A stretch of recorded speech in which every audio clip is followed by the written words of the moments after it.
إلا من تاب وآمن وعمل عملا صالحا فأولئك يبدل الله سيئاتهم حسنات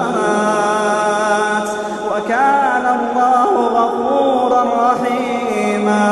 ومن تاب وعمل صالحا فإنه يتوب